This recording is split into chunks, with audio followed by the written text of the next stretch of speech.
Hi అండి. Welcome to Lata రసం. మనం ఈరోజు కరాచీ హల్వా తయారు చేసుకుంటున్నామండి. ప్రాసెస్ చూసేద్దాం. ముందుగా ఒక బౌల్ తీసుకోవాలి. బౌల్‌లో ఒక చిన్న కప్పు కార్న్ ఫ్లోర్ తీసుకోవాలండి. ఒక కప్పు వాటర్ తీసుకోవాలి.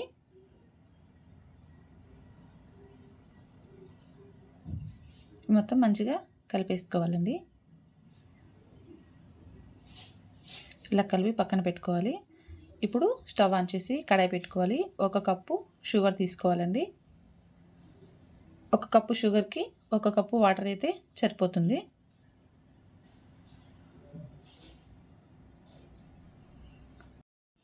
ఇప్పుడు షుగరు కరిగిపోతే సరిపోతుందండి. పాకం అలా రానవసరం లేదు. చూడండి షుగర్ మొత్తం కరిగిపోయింది కదా! ఇప్పుడు మనం ముందుగా కార్న్ ఫ్లోర్ కలిపి పెట్టుకున్నాం కదా! అది ఇందులో వేసుకొని కలుపుకోవాలి. గ్యాస్ సిమ్‌లో పెట్టుకోవాలండి. ఫుల్‌గా పెట్టుకున్నామంటే మనకు కార్న్ ఫ్లోర్ అనేది ఉండలు కట్టేస్తది. పాకంలో వేయగానే కలుపుతూ ఉండాలండి ఇంకా. మనం ఎప్పుడైనా ఆపామంటే అది గడ్డలు కట్టేస్తది. మనకు స్వీట్ అనేది మంచిగా రాదు. కలుపుతూ ఉండాలి. స్టవ్ మీడియంలో పెట్టుకోవాలి. కలుపుతూనే ఉండాలి అలాగా. చూడండి దగ్గర పడిపోయింది కదా! ఇప్పుడు కాస్త నెయ్యి వేసుకోవాలండి. ఒక పెద్ద స్పూన్ తోటి ఒక స్పూన్ అయితే సరిపోతుంది. చిన్నదైతే 2 స్పూన్స్ వేసుకోవాలి. నెయ్యి వేసాం కదా! నెయ్యి గాని మొత్తం కలిసిపోయేటట్టు కలపాలి. ఈ స్వీట్‌కి నెయ్యి చాలా టేస్ట్ ఉంటుందండి. ఖచ్చితంగా నెయ్యి వేసుకోవాలి. మంచిగా కలపాలి. కలుపుతూనే ఉండాలండి. ఆల్మోస్ట్ ఈ స్వీట్ మొత్తం కలుపుతూనే ఉండాలి. ఒక చిటికెడు ఫుడ్ కలర్ వేసుకోవాలండి. ఫుడ్ కలర్ వేసి మొత్తం మంచిగా కలిసేటట్టు కలుపుకోవాలి. మనకు ఈ స్వీట్ మొత్తం ఒక 20 మినిట్స్‌లో రెడీ అయిపోతుందండి. చాలా సింపుల్‌గా తయారు చేసుకోవచ్చు. చూడండి కలర్ వేశాక ఎంత కలర్‌ఫుల్‌గా ఉంది కదా! మీకు ఈ కలర్ అవసరం లేదనుకుంటే ఒట్టిగానే చేసుకోవచ్చు. ప్లెయిన్‌గా అయినా. నేను డ్రై ఫ్రూట్స్ వేస్తున్నానండి. జీడిపప్పు, బాదం చూడండి నట్స్ వేశాక ఎంత బాగుందో కదా! చాలా సింపుల్‌గా తయారు చేసుకోవచ్చండి. మనకి స్వీట్ మొత్తం ఒక 20 మినిట్స్‌లో రెడీ అయిపోతుంది. ఇలా కలుపుకుంటూ ఉండాలి. లాస్ట్‌లో కొంచెం యాలకుల పొడి అండి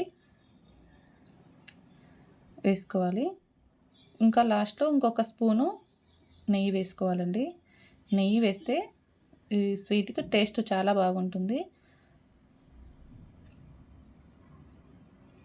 ఇంకా ఇది మొత్తం ఇంకా దగ్గర పడిపోయిందండి. చూడండి కడాయికి అంటుకోకుండా ఉంది అంటే మనకు స్వీట్ రెడీ అయిపోయినట్టే. చాలా బాగుంటుందండి టేస్ట్ అసల. మనం స్వీట్ షాపులలో కొనుక్కుంటుంటాం కదా! అచ్చం అలాగే ఉంటుందండి. చూడండి మనకు రెడీ అయిపోయింది. ఇప్పుడు స్టవ్ ఆపేసుకుందాము. ఒకసారి కలిపేసి దగ్గర పడిపోయింది కదా! స్టవ్ ఆపేసుకొని బౌల్ తీసుకొని బౌల్‌లో వేసుకుందాము. బౌల్‌లో వేసుకున్నాక ఒక గంట ఉండాలి. బౌల్‌లో వేశాక ఒక గంట అయితే సరిపోతుందండి. అప్పుడు మనకు హల్వా అనేది దగ్గర పడుతుంది. చాలా బాగా వచ్చేస్తుంది. మొత్తం ఇలా ఈవెన్‌గా స్ప్రెడ్ చేసుకోవాలి. స్ప్రెడ్ చేసుకున్నాక పక్కన పెట్టేసుకుందాం.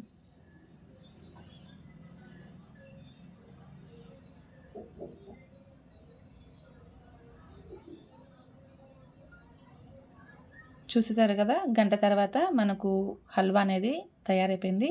ఇప్పుడు ఒక ప్లేట్‌లోకి షిఫ్ట్ చేసుకుందాము.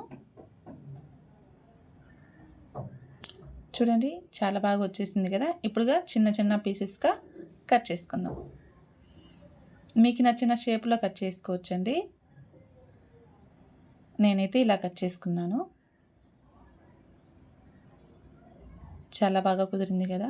ఇలా ఇంట్లో చేసి పెట్టేస్తే పిల్లలు హ్యాపీగా తినేస్తారు. పిల్లలే కదండీ మనకు పండగ సమయంలో షాపులలో కొనుక్కొచ్చుకుంటూ ఉంటాం కదా! అలా తెచ్చుకోకుండా ఇలా ఇంట్లోనే తయారు చేసుకుంటుంటే మంచిగా ఉంటుంది. ఇలా అన్నీ ఈవెన్‌గా కట్ చేసుకోవాలి.